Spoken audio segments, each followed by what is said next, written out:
तो क्या हाल चाल सत मैं हूं और मैंने आज हम लोग बात करने वाले हैं यूट्यूबर के ऐसे क्रेजी अचीवमेंट के बारे में जो कि उनसे छीनने की कोशिश की गई थी। तो गाइस ये क्रेजी स्टोरी है ऑफ दी ओजी यूट्यूबर मार्किप्लायर जिनके ओवर 38 मिलियन सब्सक्राइबर्स हैं। रिसेंटली वो अपना खुद का बनाया हुआ मूवी रिलीज किए थिएटर्स में एंड उसका ओपनिंग रहा था $21.5 मिलियन ग्लोबली। इस मूवी का इंस्पायरिंग स्टोरी स्टार्ट होता है 2022 से, जब वो नॉर्मली $6 के गेम को डाउनलोड करके खेले थे। इसके जो गेम डेवलपर थे डेविड, वो अपने फ्री टाइम में इसको बनाए थे एंड इतना कुछ बड़ा प्रोडक्शन नहीं था। It was a very short game and 75 minutes में ये कंप्लीट भी हो गया था। बट मार्किप्लायर को ये गेम इतना अच्छा लगा कि वो इस पर मूवी बनाने की सोचे। वो गेम डेवलपर के साथ काम करना स्टार्ट कर दिए। उनको पता था कोई भी बड़े स्टूडियो उनके प्रोजेक्ट को एक्सेप्ट नहीं करेंगे। तो इस मूवी का वो खुद स्क्रिप्टिंग किए, खुद इसे डायरेक्ट किए, खुद एक्ट किए उसमें, खुद एडिट भी किए एंड एक डॉलर का इन्वेस्टमेंट वो खुद के पॉकेट से निकाले। No studio, no distribution deal, nothing. But जब वो इसे थिएटर्स में रिलीज करने की कोशिश किए तो उन्हें बोला गया कि इतना डिमांड नहीं है कि हम इसे रिलीज करेंगे। वो अपने फैन से रिक्वेस्ट किए कि जाकर थिएटर्स वालों को बोलो रिलीज करने के लिए मेरे मूवी को। डिमांड बहुत ज्यादा बढ़ गया, डिस्ट्रीब्यूटर्स के ऊपर भी बहुत प्रेशर बनने लगा एंड जिस मूवी को शायद से सिर्फ 60 स्क्रीन मिलता उसे 4000 स्क्रीन मिला सिर्फ अपने ओपनिंग वीकेंड में। As I said $21.5 million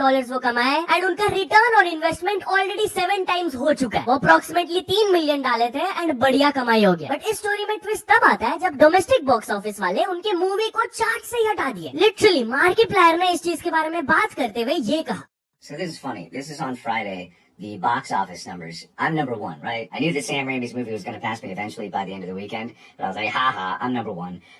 But then I didn't see this yesterday, but here's Saturday. So this is Saturday, right? I swear I was on this list, but Iron Lung isn't here anymore. There's no numbers for Iron Lung. They took me off the chart, and I thought, hey, maybe that's a fluke. maybe there's something wrong. But here's Sunday.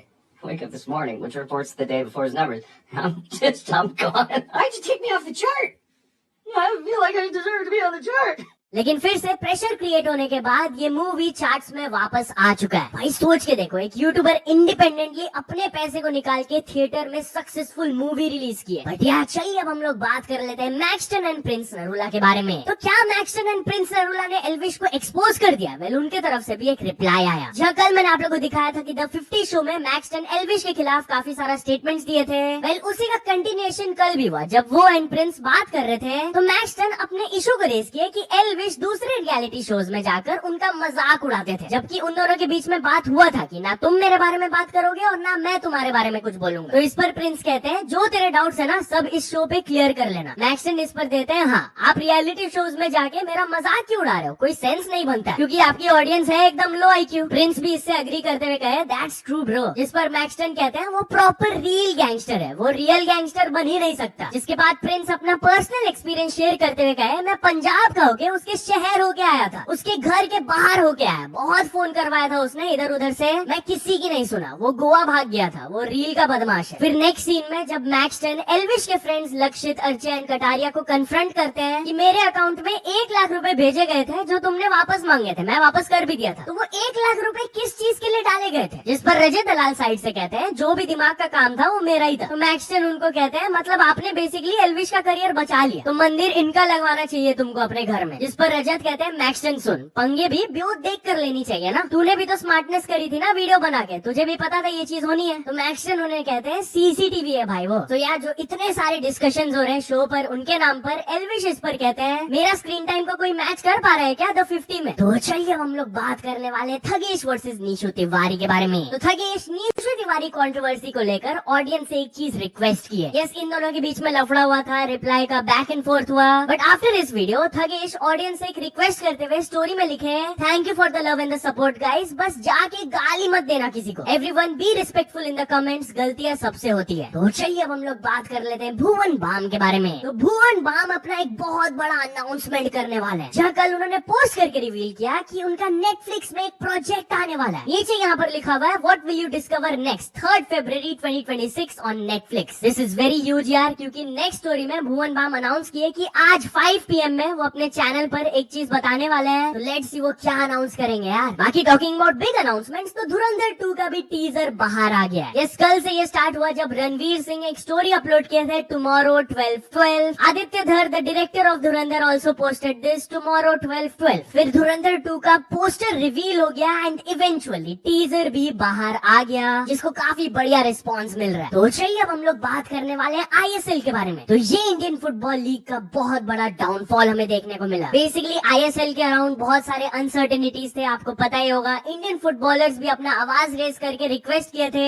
ये tournament बंद हो जाएगा, we need help. Well, help तो उन्हें मिल गया, but इस tournament का value का ह्यूज डाउनफॉल हो गया। फैन कोड ने इसके ब्रॉडकास्टिंग राइट्स को खरीद लिया है for just 8.62 crore. In comparison last year तक इसका ब्रॉडकास्टिंग वैल्यू था 275 crore. That's a drop of approximately 97% यार। लास्ट सीजन में 163 मैचेस हुए थे एंड पर मैच वैल्यू था 1.68 करोड़। इस सीजन 91 मैचेस होंगे एंड पर मैच वैल्यू सिर्फ होगा 9.5 लाख रुपीस। दूसरे इंडियन स्पोर्ट्स टूर्नामेंट्स के ब्रॉडकास्टिंग वैल्यू से कंपैरिजन कर लिया जाए तो IPL का value is 9,600 crore, Women's Premier League का 190 करोड़, प्रो कबड्डी लीग का 180 करोड़ एंड अब एज आई सेड ISL का 8.62 करोड़। तो चलिए अब हम लोग बात कर लेते हैं मेरी कॉम के बारे में। तो मेरी कॉम अपने कंट्रोवर्शियल स्टेटमेंट्स को लेकर अपोलोजाइज की सबसे। यस, उनका एंड उनके हस्बैंड के बीच में पब्लिक डिस्प्यूट हुआ था, आप लोग को याद ही होगा। मेरी कॉम आपकी अदालत इंटरव्यू में कुछ बहुत ही कंट्रोवर्शियल रिमार्क्स भी पास कर दी थी, जिसको लेकर उन्हें काफी ज्यादा बैकलैश मिला था। तो कल फाइनली वो अपने इंस्टाग्राम में एक वीडियो पोस्ट की जहाँ पर वो सबसे पहले लोगों से अपोलोजाइज की। फिर उन्होंने क्लैरिफाई करते हुए कहा कि ऐसा नहीं है कि उनका शादी कभी सक्सेसफुल था ही नहीं, सब ठीक था, काफी साल तक था, लेकिन बाद में जब ट्रस्ट कंप्लीटली टूट गया तब चीजें बदली। फिर वो वाइडर मेल कम्युनिटी से भी अपोलोजाइज करते हुए कहे कि वो कोई भी मेल को हर्ट नहीं करना चाहती थी bye her statements. She said वो मोमेंट मेरे लिए इमोशनली ओवरवेलमिंग था, सालों से दबा हुआ दर्द, डिप्रेशन, यूज होने का एहसास और बिट्रेल एक साथ सरफेस पर आ गया था। तो चलिए अब हम लोग बात कर लेते हैं पुणे पोर्श केस से रिलेटेड शॉकिंग अपडेट के बारे में। तो सुप्रीम कोर्ट ने पुणे पोर्श केस के 3 अक्यूज्ड को बेल ग्रांट कर दिया एंड वो जो टीनेजर ड्राइवर था who is 19 now, he is already free. Basically ये 3 अक्यूज्ड को जो बेल ग्रांट हुआ है, दे वर अक्यूज्ड ऑफ टैम्परिंग एविडेंस। उनके ऊपर एलिगेशंस था कि वो ब्लड सैंपल्स को स्वैप किए थे to protect the teenager driver. One of the accused एक डॉक्टर थे जो कि एलिजिडली 3 लाख रुपए एक्सेप्ट किए थे from the parents to do this. Obviously victims के फैमिली बिल्कुल भी खुश नहीं है, जो 2 लोग अनफॉर्चुनेटली अपना लाइफ लूज किए थे। One of the victim Anish के ग्रैंडफादर की तरफ से स्टेटमेंट आया कि अक्यूज्ड को बेल ग्रांट होना ही नहीं चाहिए था, since the main accused belong to a wealthy family. Fraudulent तरीके से उसे प्रोटेक्ट किया गया था स्टार्टिंग से। ये इतना मेजर इंसिडेंट था and now bail has been granted. Victim के फादर भी सेम चीज बोले एंड उन्होंने अपील किया, we want the bail to be cancelled for the sake of justice. तो चलिए हम लोग बात करने वाले 2 यंग टीनेजर्स के बहुत ही डिस्टर्बिंग न्यूज के बारे में। तो एक आदमी एलिजिडली अपने 19-year-old डॉटर एंड अपने 17 साल की नीस को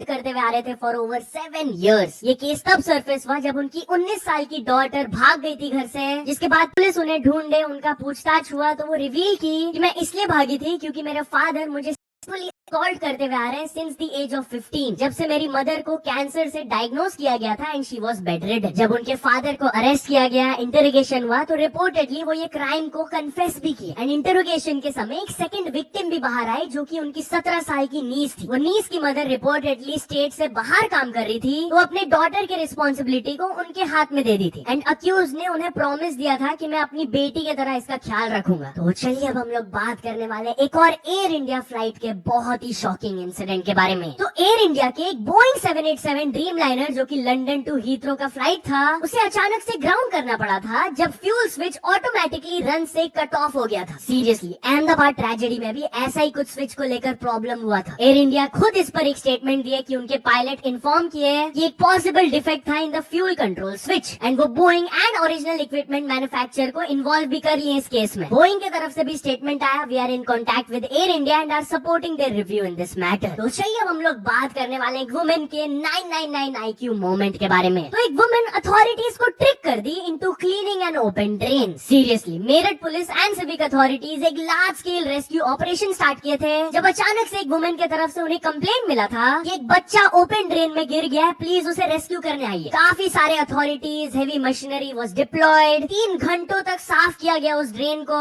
बट इवेंचुअली कोई पर्सन अंदर से मिले नहीं। अब इनिशियल असेसमेंट्स के हिसाब से बताया जा रहा है कि शायद से वो कंप्लेंट गलत था। एलिजेडली वो अथॉरिटी से ओपन ड्रेन को बस क्लीन करवाना चाहती थी। अब बहुत सारे लोग वो वुमेन को अप्रिशिएट किए कि क्या ही दिमाग उन्होंने यूज किया, सीधे तरीका से नहीं उल्टा तरीका से वो साफ करवा ली ड्रेन को। बट कुछ लोगों का ये भी ओपिनियन है, चलो बढ़िया है, साफ तो हो गया, बट नेक्स्ट टाइम से जब अथॉरिटीज को ऐसे कंप्लेंट्स आएंगे शायद से वो उसे सीरियसली ना ले। तो चलिए अब हम लोग बात करने वाले हैं जीरो सिविक सेंस मोमेंट के बारे में। तो एक क्रिएटर जब साफ सफाई कर रहे थे तब एक शॉपकीपर उनके सामने गुटखा थूक दिए थे। जब वो उन्हें कन्फ्रंट किए तो उल्टा शॉपकीपर्स ही उनके ऊपर और एग्रेसिव होने लगे थे। आप लोग क्लिप देख लो।